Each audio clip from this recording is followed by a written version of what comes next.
Donald Trump just sent a very clear message to former President Joe Biden. Trump has declared that the pardons that were signed by Joe Biden are now voided because they was used and signed by AutoPen. AutoPen is a device that is used to replicate someone's signature. The controversy centered around Joe Biden using AutoPen to sign several pardons, including family members and individuals involved in the January 6th attack investigation. Let's start this video off by going into what Donald Trump had to say about all this controversy. We have thousands of murderers that Biden and his incompetency, first of all, he's grossly incompetent, but that Biden and his people and his probably AutoPen, it looked like we had an AutoPen for a president, and we would have been better off if we had probably. But it looks to me like, you know, that's a big subject. I'm sure you won't ask about that, but the whole subject of AutoPen, did he know what he was doing? Did he authorize it? Or is this somebody in an office, maybe a radical left lunatic, just signing whatever that person wants? That's not what it's all about. I never use it. I mean, we may use it as an example to send some young person a letter. It's nice, we get thousands and thousands of letters and letters of support for young people, for people that aren't feeling well, etc. But to sign pardons and all of the things that he signed with an AutoPen is disgraceful. Now let's get into this tweet that the president posted yesterday. It says the pardons that Sleepy Joe Biden gave the unselected committee of politician thugs and many others are hereby declared void, vacant, and of no further force or effect because of the fact that they were done by AutoPen. In other words, Joe Biden did not sign them, but more importantly, he did not know anything about them. The necessary pardon documents were not explained to or approved by Biden. He knew nothing about them, and the people that did may have committed a crime. Therefore, those on the unselected committee who destroyed and deleted all evidence obtained during a 2-year lynching of me and many other innocent people should fully understand that they are subjected to investigation at the highest level. The fact is, they were probably responsible for the documents that were signed on their behalf without the knowledge or consent of the worst president in the history of the country, crooked Joe Biden. Now we're about to get into a clip from 2020 from the now fired Joy Reid with Adam Schiff when they talked about preemptive pardons and Donald Trump possibly having to give one to his kids and why it was such a huge problem. Barack Obama never had to think about whether he needed to pardon Sasha and Malia, and yet Donald Trump is reportedly discussing pardons for his kids. The presidential pardon was originally meant to grant the president the power to temper justice with mercy. It was not enshrined in our Constitution so that a dishonorable man could reward his criminal allies, friends, and family for their corrupt practices. Trump is considering preemptive pardons for his adult children. Late last night, we learned that Trump has discussed preemptive pardons for his 3 eldest progeny. The news was first reported by the New York Times. And joining me now is Congressman Adam Schiff of California, chairman of the House Intelligence Committee. Have you ever heard of somebody getting a preemptive pardon who was innocent of all crime? Who's just an innocent person? Have you ever heard of that? Just somebody getting a blanket pardon and they're an innocent person? But no, it's the president's own family.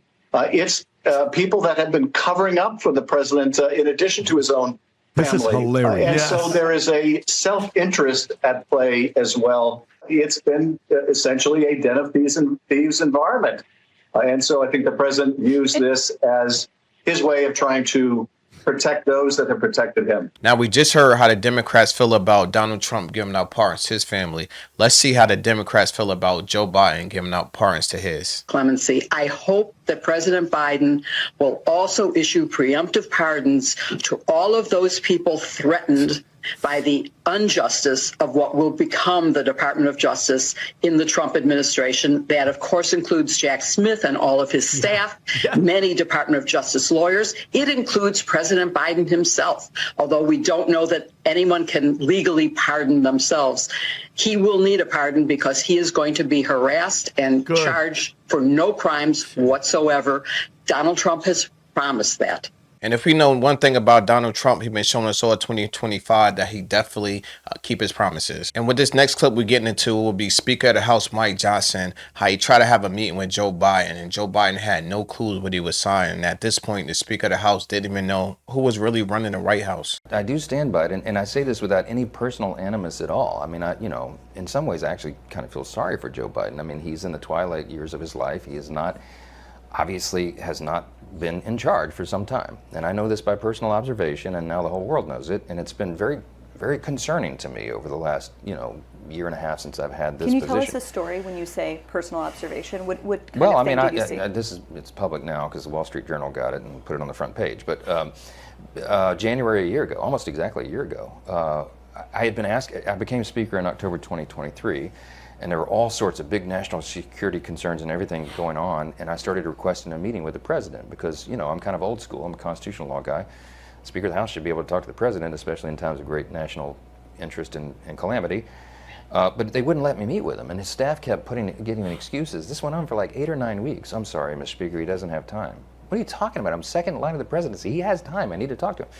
We had, I can't say the classified parts, but we had some big national concerns at the time that I was losing sleep over.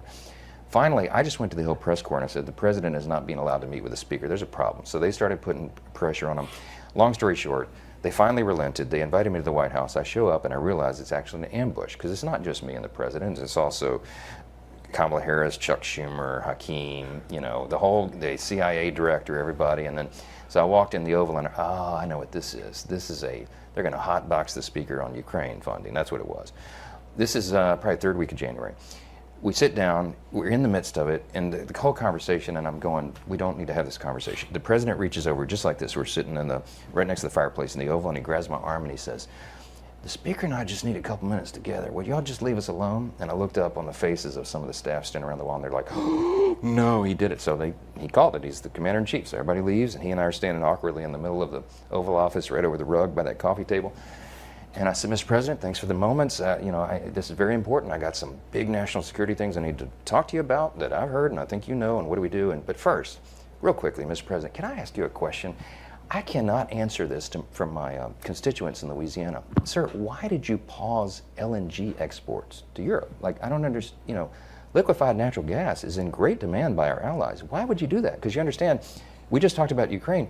You understand you're fueling Vladimir Putin's war machine because they got to get their gas from him, And he looks at me stunned with this, and he said, I didn't do that. And I said, Mr. President, yes, you did. It was an executive order 3 weeks ago. And he goes, no, I didn't do that. And he's arguing with me. I said, Mr. President, respectfully, could I go out here and ask your secretary to print it out? We'll read it together. You definitely did that. And he goes, oh, you talk about natural gas. Yes, sir.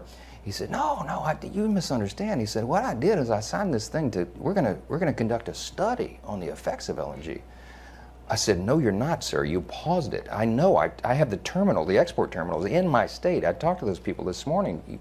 This is doing massive damage to our economy, national security.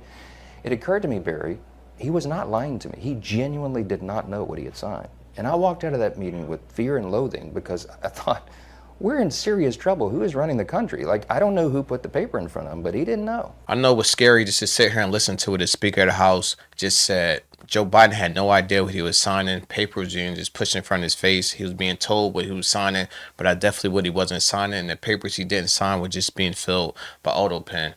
Before we get out with the video, if you didn't like, subscribe, or leave a comment, make sure we do that. I'll catch you guys in our next video.